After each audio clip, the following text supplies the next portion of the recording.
So now's the part of the show where I talk about what I believe is important for individual investors to consider over the next couple of weeks before you make your investment decisions. As I mentioned off the top of the show, I think the first thing you want to consider is obviously the quarterly earnings that are coming out. And we'll show the three topics that I have for you today. And as you can see, quarterly earnings is the number one. We're going to get a number of quarterly earnings from different companies starting tomorrow, Pepsi, Delta Airlines, although we do already know that Delta is going to report a pretty good number. A lot of people are traveling again, as we all know. We're going to get some of the largest banks in the United States begin to report earnings on Friday, JP Morgan, Citibank, and we really want to look to see what these companies have to say. Second point I want individual investors to consider or focus on over the next couple of weeks is the continual talk from the Federal Reserve governors. What's the Fed speak? What are they saying? What is the macro data telling us, or telling them more importantly, about where interest rates will go from here? Many people believe that they will raise interest rates towards the end of this month, but we all think that September's meeting, because they're not meeting in August, is live, meaning it could go either way. I don't think we're going to see a rate decrease, but maybe we see a pause. So I think it's important to take a look at what Federal Reserve governors are saying. And third, or lastly, contrarian investing. Be a contrarian. I think over the next couple of months, there's going to be a good opportunity to be a contrarian investor and get in on some investment opportunities on the cheap. So contrarian investing, I think, is something you should be considering before you make your investment decisions. So let's talk about the first one. As I mentioned, quarterly earnings. I have a chart here right off the top from JP Morgan. You can see JP Morgan is up on the year from their chart. They kick off earnings season. And I think even more important than them being really the number one name that we look to start the earnings season is what they're going to say, obviously. What condition, or where do they see the economy at this point? As we always say, banks are the most important thing to an economy, bloodline for all economies. So when an economy is slowing, the banks are going to feel it. Have things started to pick up for the banks? Have things started to pick up for JP Morgan? We also have a chart here for Citigroup. And you can see once again, unlike JP Morgan, Citigroup really hasn't had much of a gain this year. It's been kind of wavering in the mid 40s for most of this year. So even though the market has done quite well, S&P 500 is up quite a bit this year, banks in general haven't fared as well. And Citibank is one of those banks that has not fared as well. But what are the banks going to say? Has the IPO market picked up? Have the capital markets picked up? Trading, wealth management, what's going on? We know that lending, that business is probably slowed. People borrowing money to buy big ticket items, businesses borrowing money, small businesses borrowing money to grow is probably slowed down. And we also know that the regulators in the United States have now told the banks that you need to keep a little bit more money on reserve. So we know that there's a bit of a credit situation there. Credit is sort of drying up a little bit. Banks aren't as quick to lend.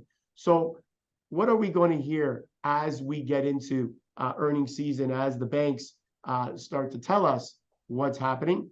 And obviously, as we move through the banks, we'll get into the regional banks.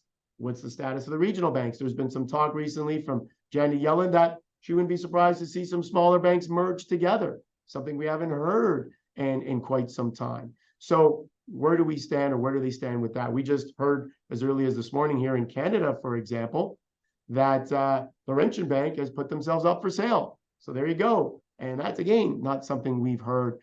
Banks buying out other banks doesn't happen too often in the United States or here in our country as well. So earnings, quarterly earnings, very important for individual investors to consider. The second topic that I mentioned on the onset there, when I mentioned all three that individual investors should consider before you make your investment decisions, is this whole notion about what the Fed is saying. What are the federal governors saying? Are they bullish? Do they think that the economy is still too hot? You know, all I keep hearing from Fed governors is that they all seem to be aligned in thinking that they need to raise rates maybe at least 2 more times this year, maybe in July and maybe another time before the end of the year. You don't seem to have any descendants. You don't seem to have people at the Fed, those that have the voting capabilities to decide, well, I'm not in agreement with the general consensus. So everyone seems to be on the same page. And we heard from Austin Goolsbee recently, the Chicago Fed, and he at the Chicago Fed, and he is actually talking about maybe we are on the right track. Maybe the Federal Reserve is navigating and can get the U.S. economy to have a soft landing and still bring down the inflation rate. So maybe Austin Goolsbee will be the first Fed governor to break ranks, to move away from what the others are saying. We'll have to see. But every time that we hear a Fed speak, the Fed speak or Federal Reserve governors speak, it seems to be talking about how they're still not anywhere close to the 2% inflation rate. Once again, I'm not so sure that that should be the rate. Maybe one closer to 3% is more realistic. But what are they going to do? How much are they going to raise rates? How much are they going to damage the economy, to perhaps damage the economy? Manufacturing has been hit. Obviously, real estate, commercial real estate, lots of things going on in the economy right now. As interest rates rise, this takes its toll on spending, on the growth of the economy. So for now, economy remains resilient, and I guess gives the Federal Reserve the wiggle room to continue to raise rates. So we need to keep an eye or an ear on what the Fed is going to say going forward. And I have one chart here on U.S. Consumer Price Index, just showing you once again that the current rate is now 3% as of this morning, and the core rate is now down to 4.8. First time we've seen it down below 5%. And I actually have one more chart here, and we've seen this chart many times, and it's the chart of all the different interest rate hikes we've seen. And as you can see, June is not there because they were on pause. We think they're going to go. I think they announced a rate decision, I think around the 26th of this month. And we actually fully anticipate that they will raise another quarter point, again, because the economy is so strong. Third and last point I wanted to touch on before individual investors make their decisions as to what they should be in, what they should be buying, is this whole idea of being a contrarian investor again. I think over the coming months, we're actually going to get a few data points. I think we're going to hear from some Federal Reserve governors talking about interest rates going higher. I think there's a seasonality component to what we're going to see over the next couple of months. August, historically, is a softer month, a weaker month. September, I believe, is the worst month for the market for the 12-month calendar year. So we're entering into a seasonal downturn. We're going to hear from the Fed if they talk about raising rates or still raising rates, still some ways to go yet.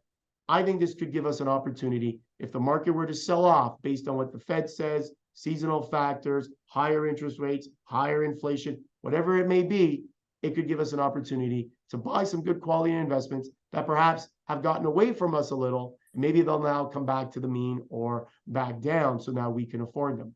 And again, when you're a contrarian investor, you're looking for things that are struggling right now because you believe down the road they're going to be in a better place and have obviously a higher price. And I've included some charts on some ideas, contrarian in nature, some contrarian ideas. The first one is U.S. Bancorp. Now, some of you may not be familiar with U.S. Bancorp. You can see the chart here. They are one of the largest regional banks in the United States. They call them a super regional bank. And basically, you can see here how their stock has fared. They actually pay a pretty good dividend, 5-6% dividend. So definitely would get paid a nice dividend while you wait. Another name that would be in the contrarian, camp is Target Corp. A lot of you may be familiar with Target. Used to be up here in Canada, now just a U.S. retailer. And you can see how far the price of Target has fallen. They were well over, they were over $200 at one point. Now in the 130 range, a name I think will have good earnings this earnings season. And I think for those that are looking to buy a name on the cheap, perhaps you look at a name like Target. Last name I have here, a chart of, is Walt Disney. Many of you will know Disney. I'm sure many of you have gone to Disney World. Disney used to be about $180 stock once upon a time, not too long ago, maybe a year and a half, 2 years ago, as you can see here on the chart. And today, you're looking at $89. Actually, this chart is, I think, is just showing that it's recent high, but I can tell you, going back a few years, it was definitely even higher than what the chart is showing. Now down by about half.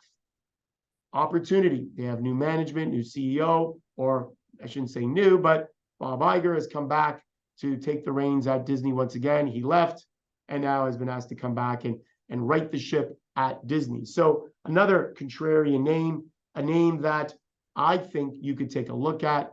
Again, may not show the growth you want initially, but I think over time, as we start to see things improve, markets improve, I think names like Target, names like Disney, I think names like USB, names like PNC Financial, some of the banks, some other regionals, I think these names can be a good idea if you were to take a contrarian approach. And keep in mind, over the next couple of months, I think it's going to be a bit of a bumpy ride. But I think that's when, if you have some cash, some dry powder, as we say, you could look to these names and even others to make a good buy on a contrarian type of an approach for your portfolio for the future.